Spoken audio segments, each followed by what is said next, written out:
Every cheap house video, including several on this channel, asks the same question: which house?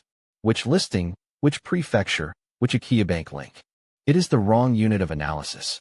The smarter question is which region, because the same forces that make one Kyushu house cheap apply to the next town over and the next, across an entire island close in size to Taiwan, a comparison that will matter again later in this video. Kyushu is not simply where several cheap houses happen to be. It is a coherent, three-part bet. Cheap enough to buy outright, connected enough to actually live well in, and, increasingly, backed by real economic growth rather than just decline. Understanding why that combination is rare, and where it comes from, explains why Kyushu keeps showing up on this channel more than any other region in Japan. Start with the baseline, because it is genuinely region-wide, not a handful of lucky listings. Kagoshima Prefecture alone carries a home vacancy rate of 20.48% and roughly 184,200 vacant homes, and similar patterns repeat, with local variation, across most of rural Kyushu. Kyushu combines rural depopulation with Japan's building depreciation rules across dozens of municipalities, which means an unusually large, consistent supply of cheap Akiya rather than isolated bargains. Nearly every city and town, across all 7 Kyushu prefectures, Fukuoka, Saga, Nagasaki, Kumamoto, Oita, Miyazaki, and Kagoshima, runs its own Akiya Bank, the public listing platform for vacant homes, and living costs across the island run roughly 20 to 30% below Tokyo, with little real loss in quality of life. Foreigners face no nationality or residency requirement to buy anywhere in Japan, Kyushu included, though owning a house here still does not grant the right to live in it, a separate problem this channel has covered in detail elsewhere. None of that is unique to one prefecture. It is simply what an entire region looks like when demographics and depreciation point the same direction at scale. Here is the first thing that separates Kyushu from being merely the cheap part of Japan. Geography puts it closer to the rest of Asia than Japan's own capital. From Fukuoka Airport, Seoul is about 1 hour 20 minutes away, and Shanghai or Taipei roughly 2 hours, genuinely closer than flying out of Tokyo.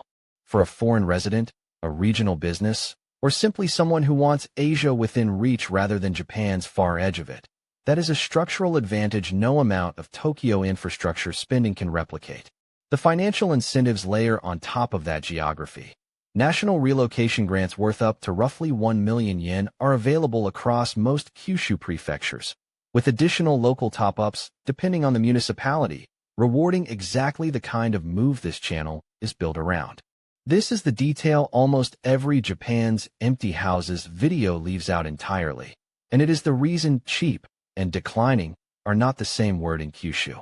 Taiwan Semiconductor's manufacturing subsidiary is building a multi-fab complex in Kumamoto, a combined investment north of $20 billion, expected to directly create well over 3,400 high-tech jobs, with a second fab under construction backed by another $14 billion of its own. Regional economists project roughly 6.9 trillion yen, about $45 billion, in broader economic ripple effects across Kyushu over the coming decade, and the investment has already pulled in over 200 related projects into the surrounding region. This is why locals have started calling Kyushu Silicon Island, again, a name it first earned decades ago through an earlier generation of chip plants.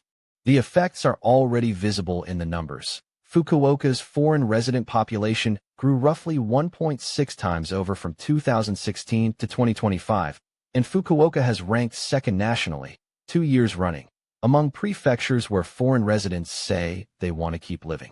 That distinction matters more than it sounds like it should for a house you might buy an hour away from the fabs. In a purely shrinking town, housing demand only ever points one direction, down. In a town absorbing thousands of new engineering jobs, rental and resale demand has a real floor under it that most of rural Japan simply does not have. A region can be cheap because it is shrinking.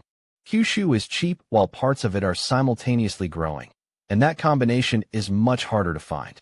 Strip away the economics, and Kyushu still has to be somewhere worth actually living. And this is where the region quietly overdelivers. It holds Japan's richest hot spring culture, active volcanoes, and multiple World Natural Heritage sites within a few hours of each other. Textures this channel has covered individually in Beppu, Yakushima, and beyond. Southern prefectures like Kagoshima and Miyazaki offer mild winters with little or no snow, easing the adjustment for movers from warmer climates. National health insurance is open to mid- and long-term visa holders, and English-capable clinics are becoming more common across Kyushu's cities every year, narrowing one of the more practical fears a foreign buyer has before ever signing anything. This is also, practically, why the region rewards patience. Fukuoka City for urban convenience and startup energy, Beppu and Oita for hot spring life wrapped around an unusually international university town, Kagoshima for volcanic scenery, and some of the cheapest listings on the island, each one a different answer to the same underlying regional bet. None of these facts alone would justify a move. Together, layered onto a region that is already cheap and increasingly well-connected, they are what turn a real estate bargain into an actual place to build a life. So why Kyushu, specifically, out of every region in Japan with a 9 million house vacancy problem? Not because it is the cheapest place in the country. Other rural prefectures can match it on price alone. It is the combination that is rare. Akiya prices as low as almost anywhere in Japan. A geographic position closer to the rest of Asia than Tokyo itself.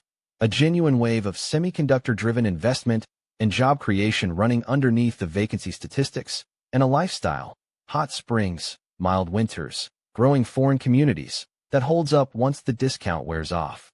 None of that erases the real work this channel keeps insisting on.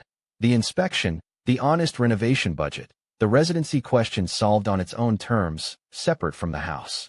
But if you're going to do that work anywhere in Japan, a region that is cheap, connected, and quietly growing all at once is simply a smarter place to do it than one that is only cheap. An island close in size to Taiwan, sitting almost as close to the rest of Asia, now attracting the same industry that made Taiwan itself an economic story, is not a coincidence worth ignoring. If this made Japan's empty house market a little clearer, subscribe to Akiya Handbook, the channel that explains how Japan's cheap houses actually work, honestly, and without selling you anything. There is also a free guide waiting in the description, the Akiya Buyer's Starter Guide, How to Buy a Cheap House in Japan Without Getting Burned.